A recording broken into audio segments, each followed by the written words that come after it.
आज डिस्कस करेंगे होबिंग प्रोसेस के बारे में। जो होबिंग प्रोसेस है वो क्या होती है और वो कैसे काम करती है। जो होबिंग प्रोसेस है वो किस लिए यूज़ करते हैं, हम गियर के टीथ कट करने के ये काम आती है। तो गियर के टीथ हम इससे मेनली बनाते हैं। इसके अंदर जो टूल यूज़ होता है वो होता है होब, उसको हम होब बोलते हैं, जिससे इसका नाम पड़ा है होबिंग प्रोसेस। तो देखते हैं ये होब टूल किस तरह का होता है और ये प्रोसेस कैसे काम करती है। तो जो होब है हमारा वो सिलेंड्रिकल टूल होता है इस तरह का, और उसके ऊपर बहुत सारे टीथ कटे होते हैं।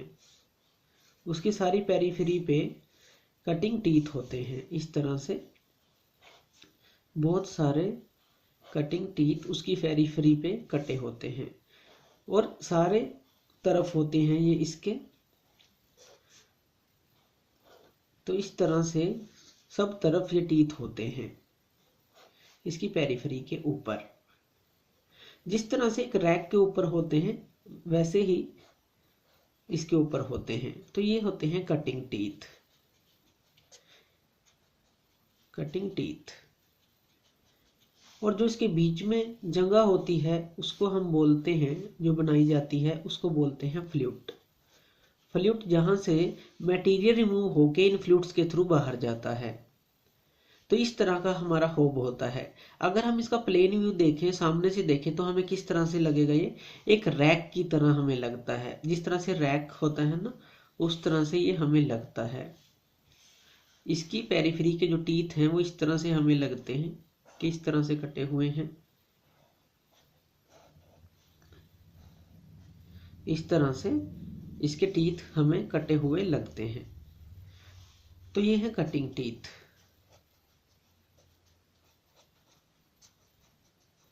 तो ये होब काम क्या करता है और कैसे करता है।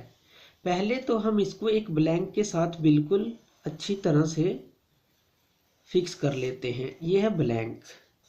ब्लैंक ये सर्कुलर होता है। इसके ऊपर हमें टीथ काटने होते हैं, गियर के टीथ, इसलिए इसको ब्लैंक बोलते हैं। ब्लैंक मतलब खाली। अभी ये खाली है स्टार्टिंग में, तो इसको ब्लैंक बोलते हैं, जिसके ऊपर हमें गियर टीथ काटने होते हैं। हम इसको प्रेस करके अच्छी तरह से मशीन के ऊपर इन दोनों को एकदम पास में लगा देंगे। तो क्या होगा, ये जो होब है ये रोटेट करता है इस तरह से, और ये भी उसके साथ घूमता है आहिस्ता आहिस्ता, जो हमारा ब्लैंक है। तो जो ये कटिंग टीथ हैं, जब ये रोटेट करता है तो इससे जो मटेरियल रिमूव करते हैं। तो यहाँ पे इनकी स्पीड को आपस के अंदर बैलेंस रखना बहुत ज़रूरी होता है। जो वन कंप्लीट रेवोल्यूशन होती है, वन कंप्लीट रेवोल्यूशन ऑफ होब, जो ये होब एक पूरी कंप्लीट रेवोल्यूशन ले रहा है, वो इक्वल होनी चाहिए, वन पिच डिस्टेंस ट्रेवल करना चाहिए इस ब्लैंक को। तो इस तरह से इनकी स्पीड आपस के अंदर कंबाइन होनी चाहिए कि जब ये पूरा रोटेट करे और उसके साथ जो ये है वन पिच ही रोटेट करे।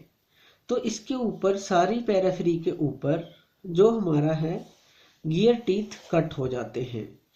तो इस तरह के गियर टीथ उसके ऊपर फिर बन जाते हैं जब एंडिंग प्रोसेस होती है।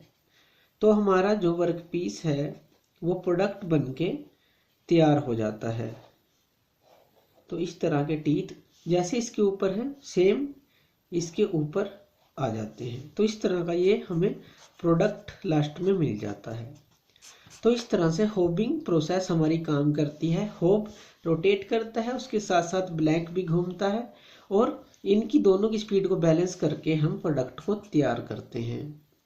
तो ये थी होबिंग प्रोसेस। थैंक यू ये वीडियो देखने के लिए। और ज़्यादा अपडेटेड वीडियोस के लिए आप मेरे चैनल लर्न एंड ग्रो पे मुझे सब्सक्राइब कर सकते हैं। Thank you.